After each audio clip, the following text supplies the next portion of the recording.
everyone. ICS Riva Mundra welcomes you to all to our channel पुस्तकॉमिक. So basically इस particular video में जब अपन बात करेंगे वो अपन देखेंगे कि जो अपना EBCL पेपर है ICSI का, उसके अंदर पास्ट अगर अपन 5 अटेम्प्ट्स पे जाए तो ऐसे कौन से टॉपिक्स हैं जो लाइक कंटिन्यूस बेसिस पे रिपीट हो रहे हैं, एंड ऐसे कौन से टॉपिक्स हैं जो 5 अटेम्प्ट्स के पेपर ने कवर कर लिए. देखो, जब आप CS दे रहे हो ना, तो एक चीज़ याद रखना, अब तक आपने सब कुछ पढ़ लिया, आपने हर चीज़ें लर्न भी कर ली, आपने आपके अकॉर्डिंग जो आपके टीचर्स ने या आपके अकॉर्डिंग जब आपने मॉड्यूल्स पढ़ा क्या क्या इंपॉर्टेंट चीज़ें आपने सब कवर कर ली होगी. लेकिन उसके अलावा भी आपको जो 5 अटेम्प्ट के पेपर में जो टॉपिक आ चुके हैं ना, वो करना बहुत ज़रूरी है अगर आपको कोई भी प्रोफेशनल एग्जाम क्लियर करना हो. चाहे वो आपका CA करो, आप CS करो या आप CMA करो, ठीक है. आपको 5 अटेम्प्ट के जो पेपर्स हैं उनको सॉल्व करना क्या है, बहुत ज़्यादा ज़रूरी है. तो इस पर्टिकुलर वीडियो में मैंने EBCL पेपर के टोटल 5 अटेम्प्ट्स के जो क्वेश्चंस हैं और जो टॉपिक्स हैं जो अब तक आ चुके हैं या ऐसे कौन से टॉपिक्स जो बार बार रिपीट हुआ है वो कवर करे हैं. तो मैं आपको सिर्फ इसमें टॉपिक बताऊंगी. हाँ, मैं ये कहूँगी अगर फॉर एग्जाम्पल आपको किसी पर्टिकुलर टॉपिक में कोई डाउट है तो आप वो कमेंट सेक्शन में आप कमेंट कर सकते हैं. उस पर्टिकुलर टॉपिक का जो आपको जो भी डाउट है वो मैं आपको क्लियर करके दे दूंगी. तो बढ़ते हैं. अगर अपन बात करें, पहला टॉपिक है अपना फंक्शंस ऑफ RBI. तो देख लो, फंक्शंस ऑफ RBI है ना, हर साल रिपीट हुआ है. हर साल मीन्स यहाँ पे हर अटेम्प्ट. तो इसका मतलब ये टॉपिक अपनी बार अपने लेवल पे क्या हो गया, बहुत ज़्यादा इंपॉर्टेंट हो गया. ठीक है. ऐसे ही आपके पास सारे टॉपिक जैसे सेक्शन 15(1) और फॉरेन कंट्रीब्यूशन रेगुलेशन एक्ट, ये सिर्फ एक ही बार आया हुआ है, दैट इज दिसंबर 2022 में, लास्ट अटेम्प्ट में, बाकी में नहीं आया. अगर बात करें 3(1) की, तो देख लो ये रिपीट हुआ है 3 बार. तो 3 बार रिपीट होना अपने आप में बहुत बड़ी चीज़ है. तो इस बार भी चांसेस हैं कि ये टॉपिक आ सकता है. बाकी आपका आ गया फेमस है document submitted by a person resident in India for transfer of shares. तो ये सिर्फ एक ही बार रिपीट हुआ है. फॉरेन हॉस्पिटैलिटी की बात करें तो ये भी रिपीट हुआ. Section 45(1)(a) of RBI. अच्छा देखो, याद रखना, अगर अपन EBCL की बात करें तो अपने पास टोटल 3 पार्ट है. पार्ट A जो अपना फेमा पे डील करता है, पार्ट B जो अपना कंपटीशन लॉ है, सिंगल एक ही चैप्टर है, वो अपने आप में 25 मार्क्स का है. और आपका आ गया पार्ट C जो आपके कमर्शियल लॉज हो गए. फेमा में जो अपना फर्स्ट चैप्टर है RBI. देखो, RBI से जो क्वेश्चन आने के चांसेस क्या होते हैं, वो बहुत बेसिक लेवल के पूछते हैं, वो इतना इन डेप्थ नहीं जाते. इसलिए देख लो कि ये functions of RBI her bar repeat हो रहा है RBI का. और अपना फॉरेन हॉस्पिटैलिटी, मतलब फेमा की बात करें ना, जब फॉरेन लॉस की बात करें तो फेमा चैप्टर थोड़ा ज़्यादा इंपॉर्टेंट क्राइटेरिया प्ले करता है. बाकी हर चैप्टर का आपको ओवरव्यू तो पता होना चाहिए, लेकिन फेमा अपने आप में बहुत इंपॉर्टेंट है. Section 13 of special economic zones. अच्छा, मैंने जब चीज़ नोट करी 5 अटेम्प्ट्स के अंदर जो स्पेशल इकोनॉमिक जोन थे, बेसिकली उसमें ज़्यादा ये जो पूछ रहे हैं वो इसके फीचर्स हो गए, या फिर पर्टिकुलर सेक्शन 13 है तो कि चलो एक ही बार आया है. उसके अलावा कि स्पेशल इकोनॉमिक जोन्स होते क्या है, इनका क्या रोल है. ठीक है. जब भी आप कोई भी लॉ पढ़ो, एक चीज़ हमेशा याद रखना, उसका स्कोप बहुत इंपॉर्टेंट है. फॉरेन लॉज में कि इसका स्कोप क्या है, प्लस ये क्यों बनाया गया, ऑब्जेक्ट. किसी लॉ का अगर आप ऑब्जेक्ट समझ गए ना, उसको बनाया कि क्या रीजन है, तो आप क्या है, मल्टीपल चीज़ें जो है जो हर लॉ में होती है उसको आप कॉमन बना सकते हो. फॉर एग्जाम्पल, हर लॉ में प्रोविजन होता है कॉन्फिस्केशन और सीजर का ऑलमोस्ट. तो कॉन्फिस्केशन सीजर का आपको मीनिंग पता है. अब आप जैसे फॉर एग्जाम्पल फॉरेन में आया तो आपने उसी का मीनिंग किस में कर दिया, फॉरेन के अंदर चेंज. बाकी अगर फॉर एग्जाम्पल यही चीज़ आया आपका रेरा के अंदर तो आपने रेरा में कर दिया अपने लेवल पे चेंज. ठीक है. अब आगे अबाउट FTP. देखो, ये जो है 1 साल छोड़ के 1 साल रिपीट हुआ है. देखा जाए इस बार होगा, इसके सीक्वेंस का नहीं होना चाहिए, लेकिन हो सकता है हो भी जाए, तो ये अपने आप में इंपॉर्टेंट है. पास 5 अटेम्प्ट के जो टॉपिक्स है ना, ये अच्छे से तो कर ही लेना.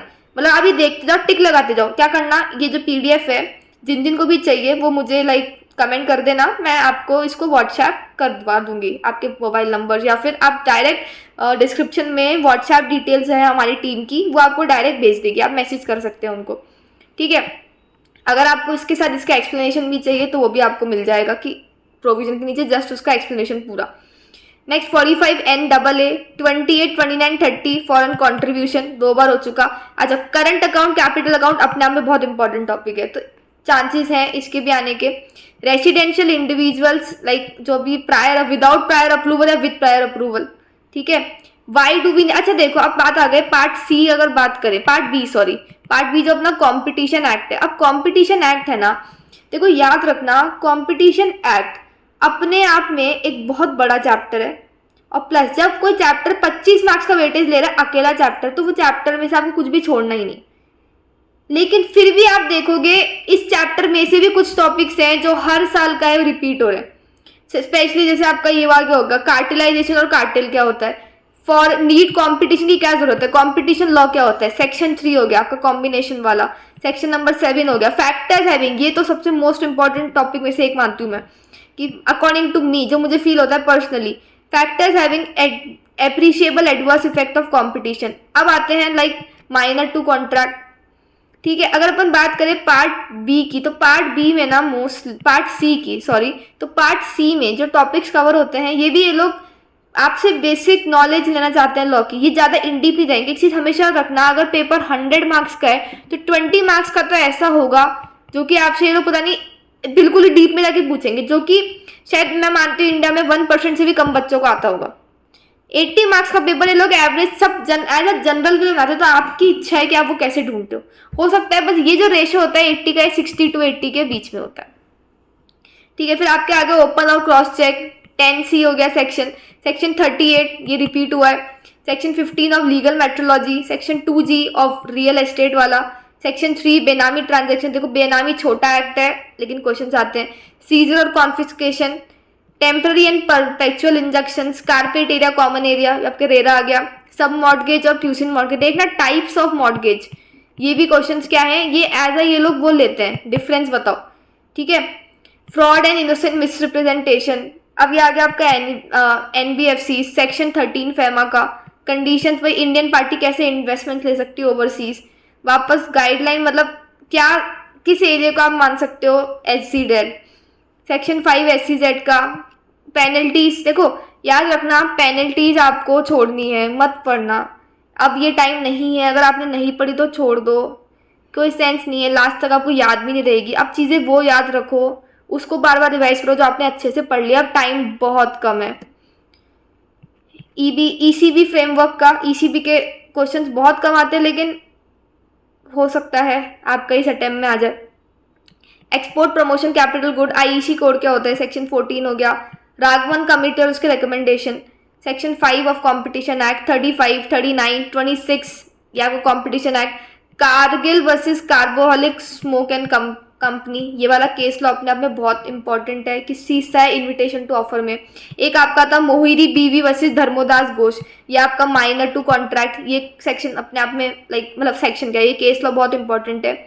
सेक्शन 19 हो गया रियल एस्टेट, कंज्यूमर की केस स्टडी हर साल रिपीट है, मतलब कि कंज्यूमर क्या होता है, क्या दे देंगे आपको, केस स्टडी दे देंगे, आपसे पूछेंगे क्या ये कंज्यूमर है या नहीं है, तो आपको कंज्यूमर की डेफिनेशन बहुत क्लियर होनी चाहिए। सेक्शन 74, 28 इंडियन कॉन्ट्रैक्ट एक्ट का, OIML क्या होता है, सेल और परचेज एग्रीमेंट, क्वांटम वेरिएट like reversion and remainder in टोपा, एम्बिगुअस एंड इनोकेट इंस्ट्रूमेंट्स। ठीक है, सेक्शन 9 आ गया, रेक्टिफिकेशन आ गया, ECBs का क्या प्रोसीजर होता है, 26 of RBI payment and settlement. ठीक है, abusive of dominance, section 25 Indian contract act, section 8 negotiable instrument act, section 122 टोपा वही, section 4 Indian partnership act, section 4 में तो पार्टनरशिप की डेफिनेशन है। इंग्लिश मॉर्गेज और कंडीशन तो देख लो, मतलब जो टाइप्स ऑफ मॉर्गेज है वो तो पूछे जा रहे हैं, कंडीशन और वारंटी, प्रॉमिसरी बिल और बिक्सल एक्सचेंज ये भी 2 बार रिपीट है, इंडेमनिटर गारंटी 2 बार रिपीट है, charge and mortgage, objects reason for मतलब रेरा आने का ऑब्जेक्ट और रीजन क्या है 3 बार आ चुका, हो सकता है इस बार आ जाए बिकॉज लाइक 3 अटेम्प्ट है, इन्हीं 2 अटेम्प्ट से नहीं आया तो इस बार आने के चांसेस हैं। Section 16 of specific relief act, section 18 legal metrology, section 4 prevention of money laundering. ठीक है, मॉनेटरी इंस्ट्रूमेंट जैसे repo rate, reverse repo rate, ये सब, permissible source of funding ODI, section 17 special economic zone, CCI में अगर बात करें सेक्शन 8, 28, 43 है, 43A भी 2 बार हो चुका, और 53 ऑफ टोपा भी 2 बार हो चुका, सेक्शन 2 है इसेंशियल कमोडिटी एक्ट, 25 बेनामी ट्रांजेक्शन्स। ठीक है, 69 Indian partnership, section 44 legal metrology act, section 4 of foreign contribution regulation act, section 6(4) of वही फैमा, FDI इंडियन कंपनी कैसे अलाउ हो सकता है, स्कोप ऑफ कंपाउंडिंग। देखो कंपाउंडिंग जो है वो एक वो टॉपिक है तो हर में कवर होता है। अगर आपको इसकी लिमिट याद नहीं है, आप कंपाउंडिंग के बारे में तो चीज़ें लिख सकते हो। ट्रांजैक्शन जो कि LRS में प्रोहिबिटेड है। Section 34 special economic zone 30 to 36 CCI। Predatory price in competition law. Anti competitive agreement क्या होता है? देखो इसमें ना ऑलमोस्ट कंपटीशन के सारे मेजर टॉपिक्स कवर हो चुके हैं, तो ये तो कर ही जाना, अच्छे से कर लेना कंपटीशन लॉ, मतलब कोशिश करना 25 में से 20 तो आने ही चाहिए। सेक्शन 10 ऑफ टोपा, सेक्शन 29 और 28 of benami transaction, Lalman Shukla versus Gauri Datt case, ये भी बहुत इंपॉर्टेंट है। Section 6 of essential commodity, unpaid seller कौन होता है? Caveat emptor, let the buyer be aware. Section 14 of specific relief act. ये तो क्या हुए आपके टोटल 105 टॉपिक्स है जो अब तक 5 अटेम्प्ट्स के पेपर में आ चुके। अच्छा गाइस, इसके अलावा क्या इंपॉर्टेंट होता है मैं आपको बताती हूँ। हर मॉड्यूल में आपके पास ICSI का मॉड्यूल है। देखो ICSI का मॉड्यूल अपने लिए सब कुछ है, उसके बाहर से आज तक कुछ नहीं आया। ये मिथ है कि ICSI के मॉड्यूल से बाहर चीज़ें आती है। मैंने खुद ने पर्सनली ICSI के मॉड्यूल से ही पढ़ा है और उसी से ही पास हैं। सारे ग्रुप्स एक बार में क्लियर करें। सेकेंडली, ICSI के मॉड्यूल में जो आपको बीच बीच में फ्लो चार्ट दिए जाते हैं, सिर्फ कुछ टॉपिक्स के देखना, आपको बीच बीच में ऐसे देंगे ये लोग अच्छे से, लाइक प्रेजेंटेशन फॉर्म में, फ्लो चार्ट फॉर्म में, मतलब वो टॉपिक इंपॉर्टेंट है। वो कहना चाह रहे हैं कि इन टॉपिक पे गौर करो, इसलिए उसकी शॉर्ट समरी दी है। थर्ड थिंग इसमें जो ICSI के लास्ट में जो टेक्सचुअल क्वेश्चंस होते हैं ना, याद रखना 20% पेपर तो उन सारे चैप्टर्स के टेक्सचुअल क्वेश्चन में से बन के आएगा। उस topic for example textual question में रिलेटेड है समवॉट क्वेश्चन टू बायबैक, तो बायबैक टॉपिक अच्छे से कर जाओ। अगर टेक्सचुअल क्वेश्चन में रिलेटेड है फॉर एग्जांपल आपका फंक्शंस ऑफ RBI, तो फंक्शंस ऑफ RBI अच्छे से कर जाओ। आई बात समझ में? तो ये छोटी छोटी चीज़ें हैं जो इस टाइम पे ध्यान देनी है। इससे आपका कंप्लीट आप 1 डे, बिकॉज आपके पास टाइम नहीं रहेगा EBCL रिवाइज करने के लिए।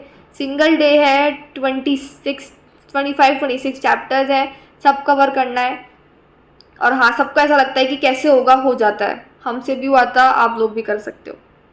ठीक है, बाकी इन सब टॉपिक्स में किसी में भी डाउट हो, feel free to contact us. Mobile number, email ID सब कुछ डिस्क्रिप्शन में है। बाकी अगर वीडियो पसंद आया हो तो वीडियो को लाइक करो, शेयर करो और चैनल को सब्सक्राइब करो। Bye everyone, have a nice day and हाँ, all the best for your exams.